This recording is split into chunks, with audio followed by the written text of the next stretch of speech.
Now, you know that I don't have a lot of guests on my show. And the reason I don't is because, quite honestly, it's not that often that someone really garners my curiosity. Rob Skiba is one of those guys. We talked a little bit about Flat Earth. And there's another guy out there. His name is Robbie Davidson. And he has a brand new channel. And brand new in that it's not that old, but it's an amazing website. It really is. It's called Celebrate Truth, and it's all about Flat Earth. And he also does a lot of work with Patricia Steer, who has Flat Earth and Other Hot Potatoes, another gentleman by the name of Mark Sargent. They're all in this world known as the Flat Earthers. Personally, before we begin, I'll just clarify once again, I'm a 50-50 guy. I can go either way. I can believe the Earth itself is round or flat, but I have moved to the other side. I don't believe man landed on the moon. I also believe the moon is flat, and I'm ready to make the move that the Earth is indeed flat. And the reason I'm bringing up this topic tonight is because I know it irritates a lot of you, and that does make me happy in that at least you're paying attention. But more than anything, let's put away the prejudice for one night, and let's at least give it a listen. My guest, Robbie Davidson, the host of the Flat Earth channel known as Celebrate Truth on YouTube. Good evening, Robbie. Thanks for having me, Don. It's a pleasure to be here. It is a pleasure to have you on the show. First, I want to tell you how much I admire the work you do. Tell me a little bit about your YouTube channel called Celebrate Truth. Well, Celebrate Truth, I started about 4 months ago, so it is relatively new. I've always kind of been a hardcore truther into kind of looking and exposing the lies of the world. And it wasn't actually until it came to this deception, looking into it, because, like most people, for a couple of years I'd heard about this, and I just laughed it off. It was the most ridiculous thing I've ever even heard. But something that caught my eye, started looking into it, and by... I'd say after about a month and a half of really researching it and trying to actually disprove it, I just came to the knowledge of, wow, unbelievable. Because, like you, I've always been, I guess, in a conspiracy-type mind. You could start off, say, with JFK, and then you could move up to 9/11. But as you continue on, you get, I guess, further on the spectrum. I think the moon landing, in my circles, I guess, has been the most outrageous. So I never did believe in the moon landing. I was always skeptical of it. But again, it always kind of bothered me. It's like, but why would they lie about it? Was it just to end the race, the arms race with Russia, to end the Cold War? What would be the big reason behind that? So, yes, in my research and studying it, just come to the conclusion that literally Satan has deceived the whole world and has masqueraded the scientism agencies as scientific fact, when it's exactly like evolution. When you start looking into it, it's not science, it's theories, and there is a clear agenda as you look into this. When I talk to people about 9/11, I always say, look at Building 7 first and explain that to me, and then we go to Towers 1 and 2. And it's the same thing with Flat Earth, Robbie. The idea that Stanley Kubrick filmed the moon landing, to me, was the final nail in the coffin. I had moved over for years, decades. I was on the fence about whether we landed on the moon. When I saw that video with Kubrick confessing that the moon landing was rigged and he was the one who filmed it, it was kind of the final nail in the coffin for me. But if we did, that is NASA, fake the moon landing, how hard is it to believe that the Earth is flat? And again, I'm using that analogy of going from Building 7 to Building 1 and 2. And I think if we do the same thing, Robbie, with the moon landing, it's easier to get someone at least to listen to what you have to say. What methodology do you use to convey your belief that the Earth is flat? Well, when you first hear flat Earth, it's probably the worst possible thing to say because, again, the cognitive dissonance is set in motion. We've been taught from a very early age that, of course, we're spinning the globe. And anybody that even thinks that, we're on a flat Earth, I think they think images in their mind of ships going over the edge and all sorts of, misconceptions. So I think it's, I guess, what I'm trying to look at as as kind of the war of evolution, like creation versus evolution. I'm looking at myself more as an enclosed creationist. I think that's kind of the title I'm going to go by, just so that it can open dialogue, because I think that if you instantly say flat Earth, a lot of people will just shut you off because that's just outrageous, right? So here's the big thing. It's looking into it and knowing that they have indeed lied to us about what we are all on. The question is, what truly are we on? And again, I mean, you read throughout the Bible, and again, that's where the big study is. When you start looking at scriptures, and for a long time, people were, taking verses at face value for creationism, as far as literal, 6 days or 24-hour periods or other verses. But when they got to the verses like, say, for example, like four corners or the pillars that the earth sets up, that it rests upon, and a lot of these things, and the one big verse that a lot of people would use was Isaiah 40:22, and it's he that sitteth upon the circle of the earth, and its inhabitants therefore are as grasshoppers, that stretches out the heavens as a curtain and spread them out as a tent to dwell in. Now think about stretching out a tent over a ball. You can't really wrap your head around it. But the big thing was circle. And circle for the longest time was like, see, it says sphere. It says, round ball. But what's very interesting is Isaiah, a few chapters back in Isaiah 22:18, he says, I will throw you out like a ball. So Isaiah, or, as the Holy Spirit inspired Bible, clearly they had a word for sphere in Hebrew and ball. They knew what ball was, a ball. And a ball is completely different than a circle. And that's where the whole study gets very intriguing, because God inscribed a circle on the face of the deep. And really the big study is on Genesis and getting into kind of the construction of basically how this earth was created. And that's the fascinating part about it. But I think, like you, when it comes to more conspiratorial type minds, the moon landing is kind of almost like the gateway, because if someone believes that for sure they've landed on the moon, they won't even be open to this, because they have all the pictures from NASA. And again, what's very startling is when you actually start looking into it, why is it that there is only two photographs of the Earth? One was done in 1972 on the last Apollo mission in 72. On the way back, they took a picture of the Earth. It's the famous blue marble picture. But then here's the interesting thing. July or June of 2015, NASA admits we've taken a photo. It's been 43 years, and here's another photo. The White House retweeted it out and said, wow, that's wonderful, NASA, 43 years.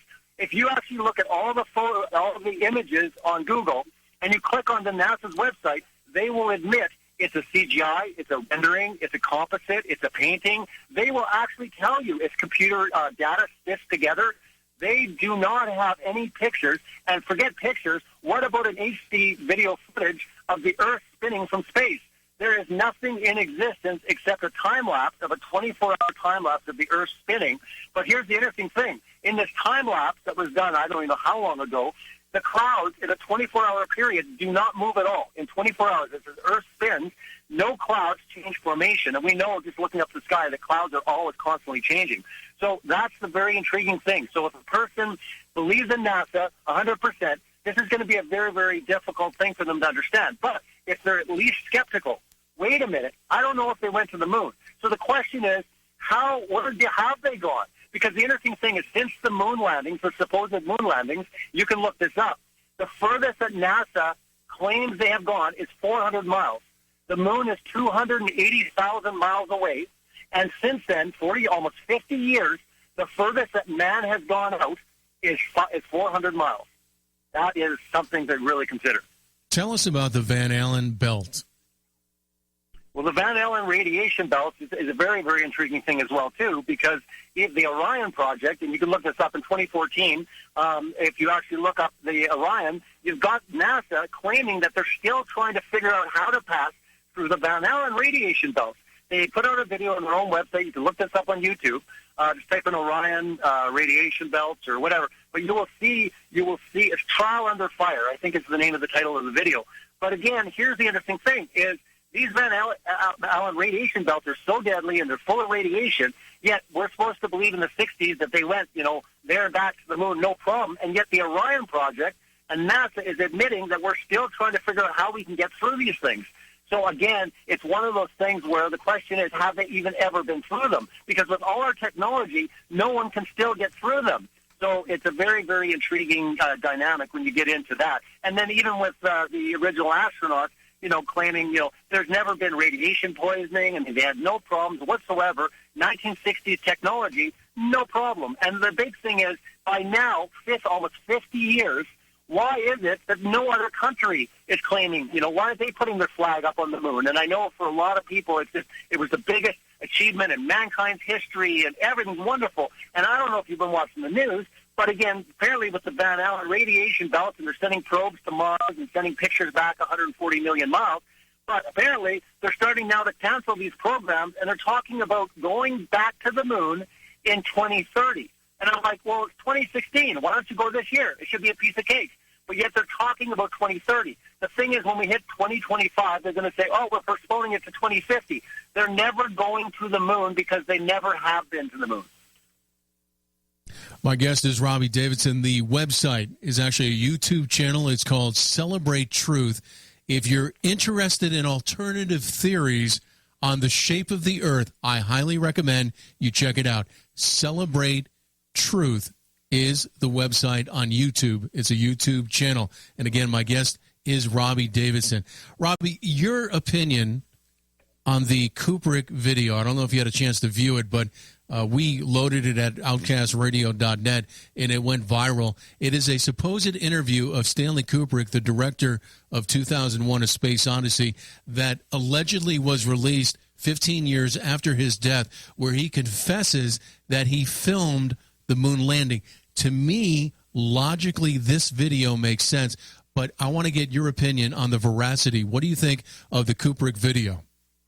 Well, unfortunately, I would love to be able to say yes, because like you said, it was a nail in the coffin for you, and hopefully you're going to find some other, slam dunks. But unfortunately, that video was already completely exposed. It was a hoax. It wasn't a genuine. If you actually look into it and look at the people that were researching it, I'd love to say, hey, that's a slam dunk for, this whole idea. But again, in my research, it was considered a hoax. It actually was set up, and it was not him. But again, that's kind of my research. I'm not sure. I mean, if you look into it a little bit further, you might find some things. But as far as what I understand, it was considered a hoax. It wasn't. It's not looked at as serious evidence. Or I'm sure we would definitely be shouting from the rooftops with that one for sure. But I think there is a lot. There is a lot of slam dunks. And I mean, when it comes to this theory of enclosed world, or however you want to look at it, flat Earth. Again, it's the idea. It's very important for people to at least look into what that entails, because at first glance, or you hear this, it seems ridiculous, and quite rightly so. So it's important to understand, Antarctica, the way it's viewed, the way that the Earth, is viewed, and biblically speaking, the way God says it. I mean, God literally says that we are stable, we are unmovable. We do not move, but everything in the sky that we see up above us, it moves, but we do not. And again, it's clear in the Bible. If someone wants to be honest, why is it that over 20 times, there's 20 verses that talk about immovable, stable, firm, fixed? These are things that are explaining the earth. So, starting there, or even just looking into it, could it be true? And again, if they haven't been to the moon, or if they've only gone up so high into our, lower Earth's atmosphere, the question is, can they get high enough to take a picture? Because if it's so easy, then why don't we have, nice video footage, tons of photographs? If you actually start looking into it, we do not have this. And that's the most startling thing. So you can come at this from conspiratorial, you can come to it from a scientific, or you can come to it from a spiritual, from a biblical perspective. But even scientifically, there are people all around the world doing using the scientific method, something that can be observed, it can be repeated. The scientific method is a beautiful thing. So don't let any listeners think that I'm totally 100% against science. I am for real science under the scientific method. Scientism and the scientific theories that basically, science literally has been hijacked. But again, they have lied to us about everything from evolution to the Big Bang to our origins. And again, I think that there's a big kind of, agenda. But also, why in the world would they lie about this? But I think it falls in line for the coming deception that they are going to use extraterrestrials. I think that we're getting programmed, and the Illuminati and basically the New World Order. There's a very, very slick system that's being put into place. And I think that most people, would have no problem believing in extraterrestrial life. or a higher evolved species, getting us the answers that we need. And I think it will be a massive deception. But again, that's in my research and understanding what I think is the final deception. But so I think that's something to look into. But again, starting with the Bible, you can come at this with three perspectives. Come at it biblically, scientifically. Try to go find the curve. If we're a ball that's 25,000 miles in circumference, you can get the calculations, and after only even 10 miles, you should not be seeing the things that we're seeing. So there are people all over the world right now doing scientific tests to try to see and find this curve, because most people talk about, well, what about the ships over the horizon? Well, all you have to do is just grab your cell phone, zoom in, and there's the ship again.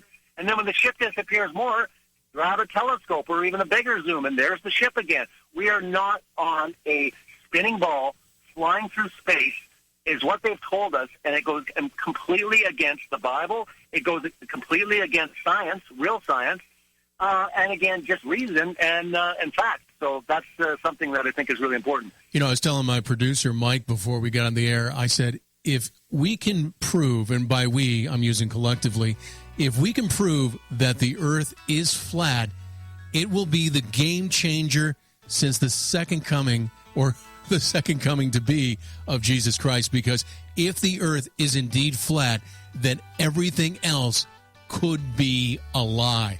My guest, Robbie Davidson. The website is actually a YouTube channel, Celebrate Truth on YouTube. We'll be back.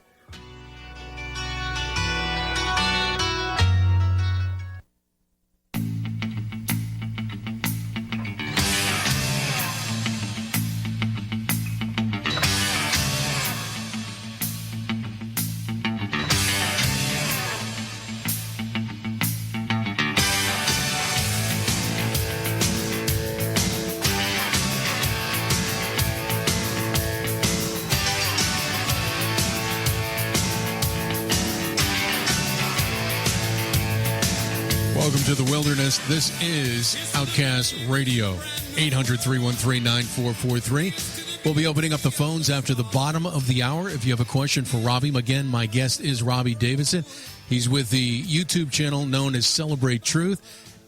It is a channel dedicated to the idea that maybe the earth is a little bit different than you thought it would be.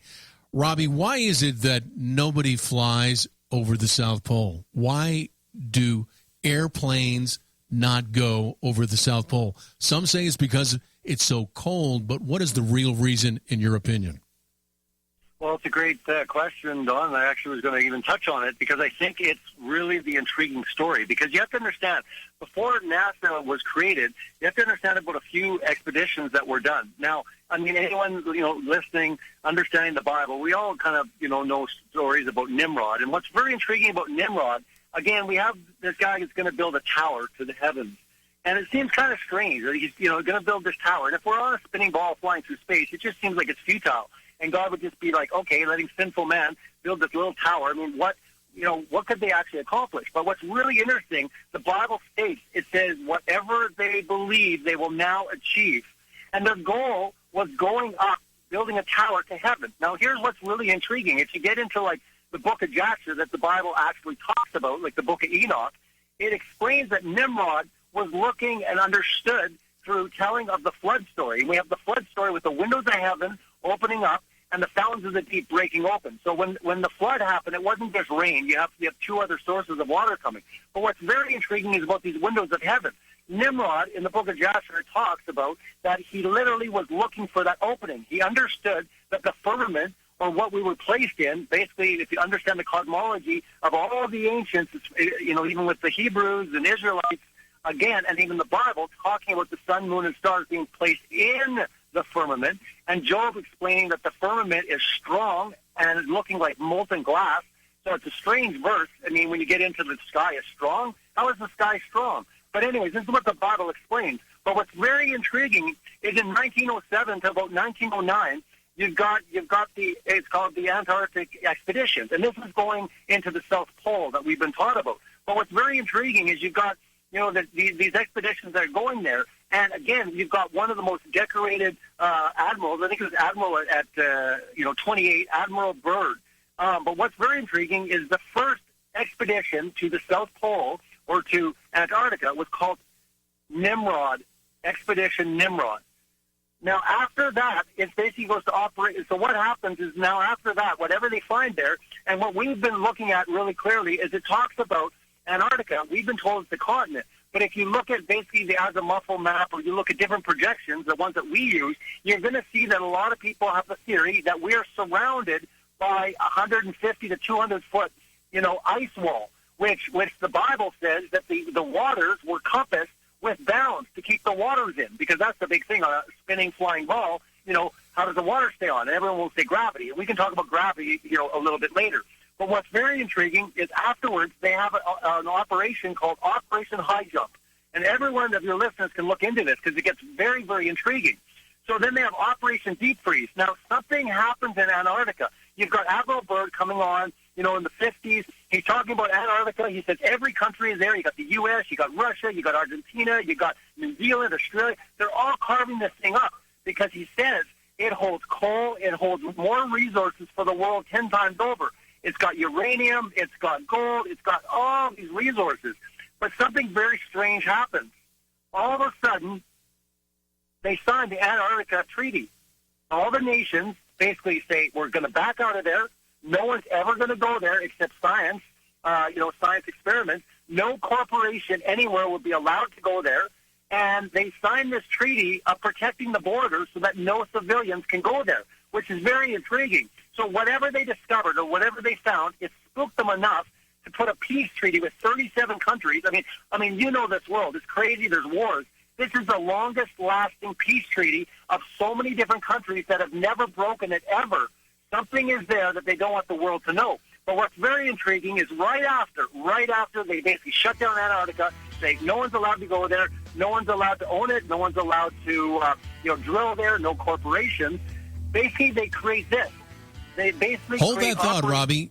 We want to continue with the conversation about Antarctica. We're talking flat Earth. One more quick break, and then we've got a long segment.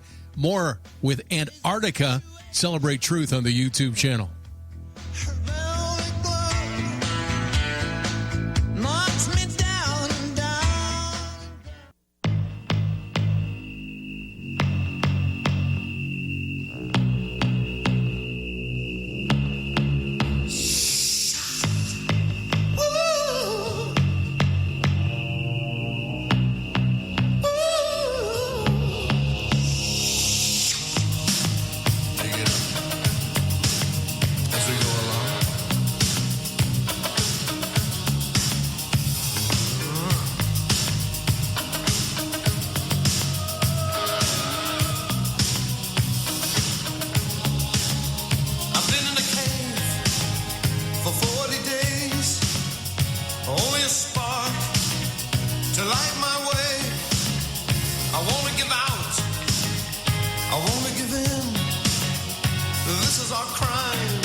Welcome to the wilderness. This is Outcast Radio. I still believe through the pain, through the grief and the endurance of this life on this particular planet. Oh, wait. Is it really a planet?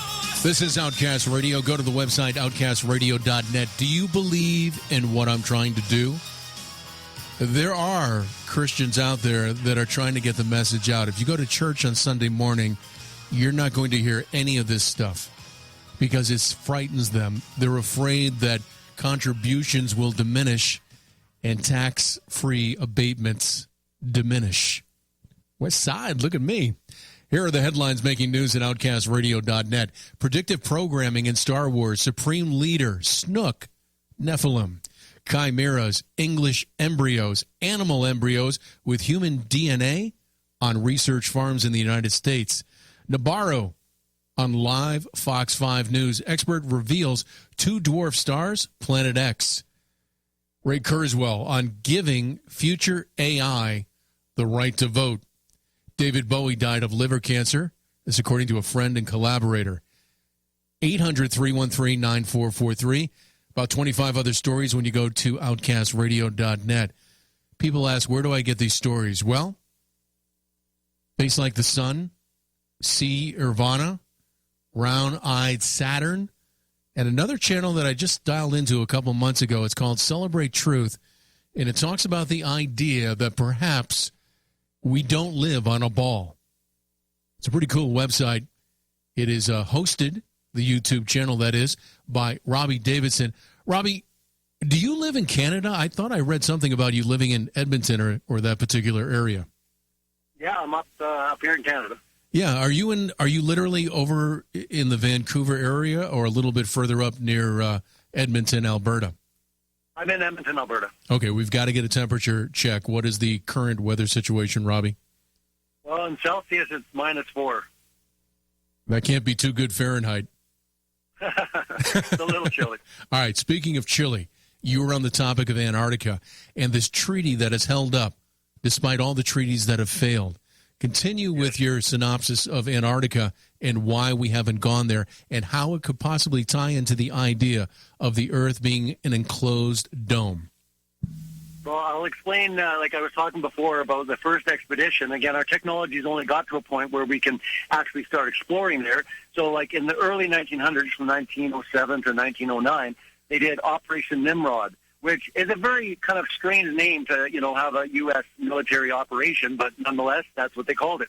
Then you're getting into, Operation Deep Freeze, and then all of a sudden Operation High Jump. Now, whatever they discovered when they actually got on top of the ice wall, what we believe that is a very, very good possibility. Again, I don't, and a lot of people, we don't say definitively what we know. We just understand that there is a lot of lies and deception in this world, and this is a mega huge one. But what's really interesting is once they signed the peace treaty, and all your listeners look it up because it is startling. I mean, there has to be a reason.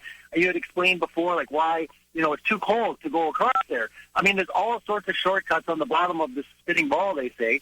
And, people say, wow, it's too cold. Well, what about NASA? I mean, if you understand space, I mean, there is a crazy amount of temperature variances, very, very, very cold, a lot colder than anything that happens here on Earth. But again, there has never been a recorded flight that's ever crossed over Antarctica, shortcutted, to any country, which is really, really strange.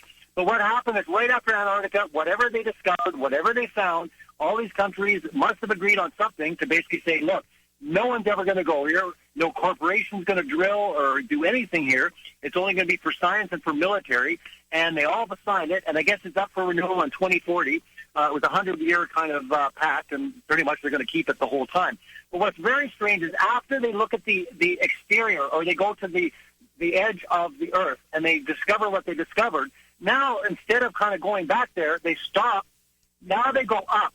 What's very intriguing is their next operation is Operation Fishbowl. And a fishbowl is a very strange name. But again, if you look in the biblical account that we're inside a firm, kind of like a Truman Show dome, which seems really crazy, but hear me out, an Operation Fishbowl, you have U.S. and you have Russia. For 4 years straight, 110 high-altitude nuclear tests were done at the very, very top, high altitude. They're exploding them. Anyone can look this up. Look at the footage. What are they doing with 110 rockets exploding called Operation Fishbowl? Could it be that they were trying to crack and see if they could actually penetrate it? Because they went to the edges, what we believe is the outer ring of, keeps the waters in, but also now they go up. So the theory is that they've militarized the edges so that you and I will never be able to go there without, permission. And even if we do go there, because there are tours to Antarctica, you'll get a guided tour, and they'll show you at the interior. But if you try to go off exploring or go, on a hike, they will not allow you. You can look this up.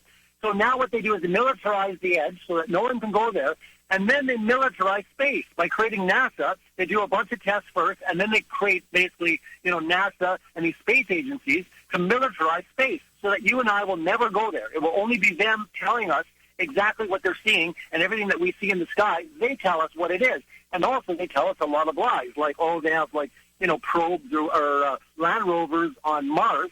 I mean, sending pictures 140 million miles. I mean, what kind of technology, what Wi-Fi signal wirelessly can send pictures that, and then you get into the asteroid belt, and you get into all these different things. You've got major problems. The fact of the matter is that, man, I personally believe, and many do, that we cannot get high enough to even see exactly fully what we're on. It says it in Job very clearly. God says, who can measure the breadth of the earth from one end to the next?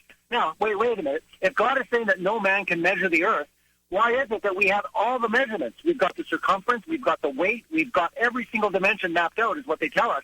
Yet the Bible says no one's ever going to be able to do it.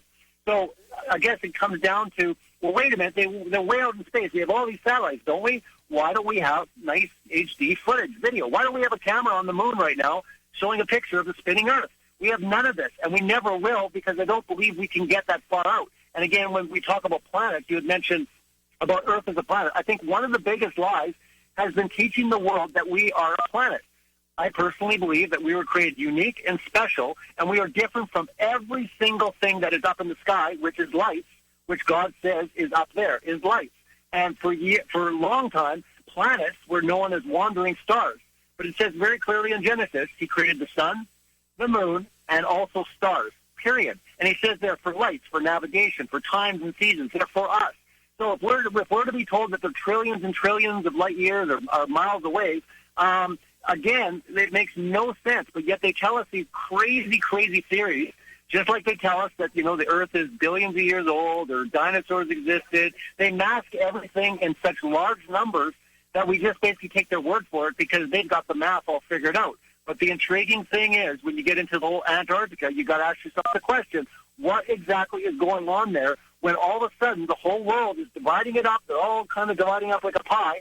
Something gets discovered, and they all back out of there. And they say, the U.S. military and all these militaries are patrolling it, are guarding it. In the Antarctica Treaty, it literally says they will guard it, and they will not allow any private or a civilian to go there. What are they scared of? And again, what are they scared of when it comes to up in the sky? Why is it that basically there's no way you and I will ever be able to go up into space? They've completely militarized the edges of the Earth, and they've militarized space. Therefore, we'll never, ever be able to know. My guest is Robbie Davidson. The YouTube channel is called Celebrate Truth. It investigates the idea that perhaps the Earth is not a ball. I did a little investigative work of my own, Robbie, a couple of weeks ago about Qantas Airlines, and they're the only airline in the world that'll give a tour of Antarctica, but what I noticed is that they hit the edge of Antarctica. They don't go to the South Pole. What is it about GPS? I've heard that airlines get discombobulated when they get to a certain latitude. Is that in tandem with this idea of a flat Earth? Well, the theory goes, because a lot of people will say, well, wait a minute. We have the whole GPS. Now, if you understand the GPS, you're going to see it's an arm of the U.S. military that was basically created, and that the entire world rests on their technology or on basically their system. Now, it gets really strange because, again, there's a lot of people now starting to come forward from the satellite industry and saying there's some major, major problems with satellites. Again, you've got incredible temperatures, you've got meteor showers, you've got all sorts of things happening up there, and yet we never ever hear of, tons of, we don't have, I guess they don't even know the number. Like, if you try to figure out how many satellites, you would think that NASA, with all the billions of taxpayer dollars they get, would at least be able to keep track of all the satellites that are up there, yet they do not have a number. It's anywhere from 3,000 to 15,000 satellites. What's really intriguing, though, is it doesn't line up with the launches, and now you get a satellite into space. But you have major problems, even with the system that was put in place before GPS. And a lot of people that are starting to look into it are looking at it as it's nothing more than ground-based triangulation. And again, they are bouncing signals, but they're just not bouncing them, thousands of miles in space. They're bouncing them off the ionosphere. They're doing a lot of different tricks. People, again, you can look this up. I'm not a satellite technician or, industry expert. But again, looking into it, and the people that have come forward, intriguing stuff. Because the one thing you got to think about is if we have thousands of satellites, go and try to find a picture of a satellite taking a picture of a bunch of other satellites. It doesn't exist. And again, all the pictures we see from space, we don't see all these satellites or space debris like they tell us. But again, if you go look for a real photograph of a satellite, you will not find one. You can type in Google and type in, show me a real photo of a satellite. You will be embarrassed with what you see. If you actually look at these pictures, you'll be like, that's really strange. There is no pictures. Just like the Earth, if you look around, NASA admits they are composites, they are CGI, they are renderings. But, well, wait a minute. We have all these satellites. It should be a piece of cake to put a little, camera in a satellite and take a picture of the Earth. but yet you'll find that when you do your research, it doesn't exist. And it's 2016. Why don't we have thousands of real photographs of the Earth? Why don't we have thousands of HD video footage of the spinning ball? We have zero. We have none. And that's the startling thing. When you start looking into it, the question is why? If they are on Mars and they're going to the moon, they're doing all these things, why is it we don't? Especially when they're stealing millions and billions of dollars from the taxpayers. What exactly has NASA done to improve, mankind? And then when you get into the other space agencies around the world, they're all linked with NASA. I mean, it's all one big elitist, mind trip is what it is. And it seems preposterous at first glance. But again, if you just have an open mind and say, okay, I'm going to entertain this just for a little bit, I'm just going to look into it because I think it's absurd. I think it's ridiculous. I'm going to debunk it in 10 minutes. Go on that quest because thousands of people are becoming believers because they thought it was ridiculous and because they started to look into it to debunk it. So, again, that's the one thing you can look at when it comes to this understanding. These are the same guys that basically told us that we evolved from monkeys and that, millions of years it rained on rocks, and we literally came from rocks. I mean, how absurd, people that will believe that we literally came from millions and millions of years of rain on rocks, and we evolved to what we are today. But the same agencies and the same guys are saying the same thing. And up until NASA, supposedly went to the moon, we never, ever had a photo or an image of the Earth. So it was all pure speculation and belief. But once they secured that image, it was case closed. We've got it. But what's really interesting is if you actually look at that image of the famous blue marble, or you look at the new image that they released of last year, June of 2015, they admitted 43 years since we've taken a photo of the Earth, it's got sex written in the clouds upside down. It's almost like they're mocking us with how ridiculous the stuff that they're putting out. Well, when you look at it from a spiritual, biblical point of view, it's almost as if the idea of a ball planet dials into this idea of evolution. However, if the Earth were proven to be domed, if you will, to me, I think it would actually increase the faith of people because they would say, oh my goodness, there has to be some sort of intelligent design behind all of this, whereas the idea of round planets seems to be more conducive to the theory of evolution. Correct, yeah. And again, you got to understand that if you go back, way back in time, if you get into Rome and Greece and you get back even into Nimrod's days, sun has always been the focal point. Sun worship, all with the Egyptians. If you understand the sun god and you understand the relevance of the sun, understand that in the scientism model that we have all been taught, they have taught us that basically the sun is the focal point. We are nothing but a satellite that revolves or, does its orbit around the sun, that every star that we see in the sky are other suns. It is nothing more than sun worship. It's disguised as science.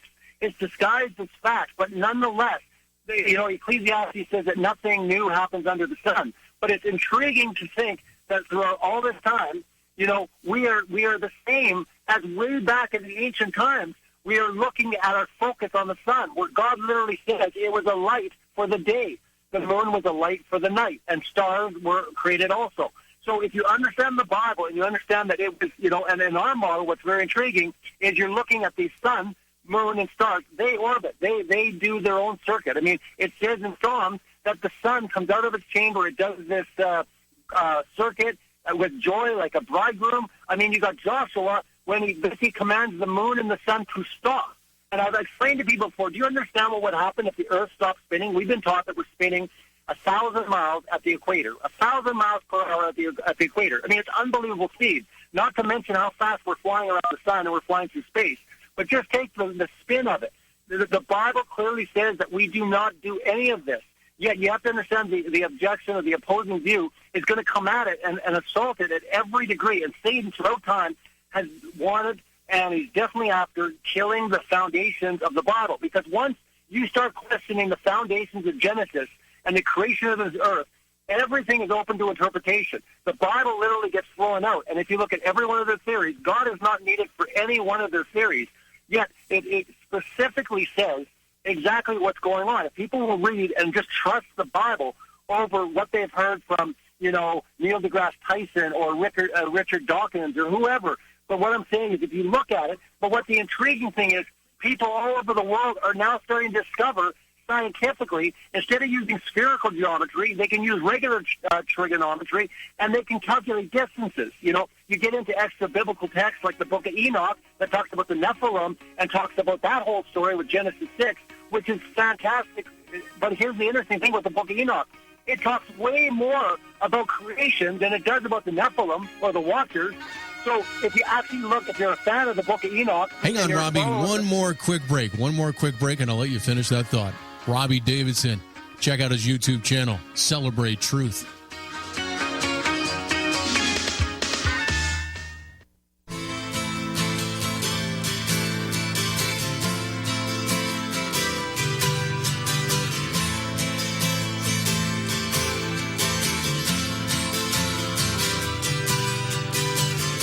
Sometimes when this place gets kind of empty, the sound of their breath fades with the lights. Welcome to the wilderness. This is Outcast Radio. Go to the website, outcastradio.net. Show me you're dialed into what we're doing tonight.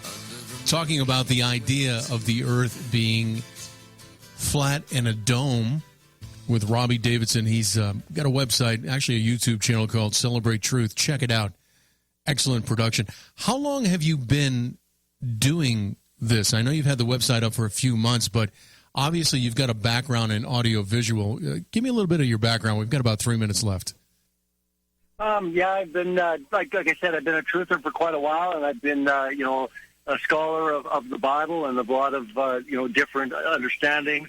Again, even following like Rob Skiba and that type of thing. But again, I never, in a million years would think I would be, going around saying I think that the earth is flat or that we're in an enclosed, like Truman Show, like enclosure. So to me, it's very startling. But it was the one thing that finally got me to a point of saying, I have a bit of a broadcast and media background, but it was the one thing that basically motivated me to say, hey, you know what? I'm going to get out there and I'm going to speak about it. I know I'm going to be ridiculed. I'm going to be laughed at. I'm going to be mocked. But again, this is just so large, and it's so worth it. And again, the beautiful thing about this, Don, and again, it's incredible to me, because if you look at what we were talking about before with like 9/11, or you're getting into, JFK or Boston bombing, or any of these type, chemtrails, nobody looks into these conspiracy theories that say are an atheist or agnostic and say, wow, I want to go look at the Bible. But the entire thing about the spinning ball flying through space, people by the droves that were atheists are becoming agnostics overnight. Thousands of people opening the Bible for the first time of the revelation and the understanding and their research, they turn to the Bible and they say, what does the Bible have to say? So to be on the forefront of something that literally is bringing so many people to the Word of God and have being able to preach the gospel, but also show that the Bible will, time and time again, it's been proven through the test of time. Even when it was ridiculed and laughed at and mocked, I mean, like, the surprising thing is it's not just Christians that are talking about this. You have people from every walk. You have people from every belief system that are coming to the understanding that they have lied to us about everything. And I mean everything. The stuff we see in the sky, what we're standing on, how it revolves, all these sort of things. One by one, when you actually critically start looking at them, you start figuring out, wow, these were just theories, but they're not science. And there's major, major gaps and major holes in these theories. So to me, it was something that just kind of motivated me to say, that's it. I'm going to put my name out there. I'm going to get out there. I know it seems absurd. Trust me, I laughed at it for years. But again, I'm not laughing any longer. And I'm looking at it as, wow. And I'm starting to see how the puzzle pieces with the Nephilim, everything, the UFO agenda. And on my channel, you'll find a few documentaries I've done. I've done one about a month ago. It's over 100,000 views already. It's taking off very well, but again, it explains how the UFO agenda that the elite and everyone are putting together, it will start making sense to you that they needed to make us a planet. Let's do this, Robbie. Let me ask you a question. Do you have another hour in your gas tank? Probably not tonight, but I could definitely do it another time. Okay, I'll tell you what. The reason I'm asking, you brought up the topic of the Nephilim, the Book of Enoch, Genesis 6. That's what I talk about a lot on this show. let's reschedule for another time at your convenience. Just send me an email, and I'd love you to come on the show and talk about the Nephilim and the coming alien agenda and deception that's going to be upon us, okay? Sure thing. You got it. Thank you, Robbie. Appreciate you being out there. That is Robbie Davidson. You got it, my man. Robbie Davidson, the website Celebrate Truth. It's a YouTube channel.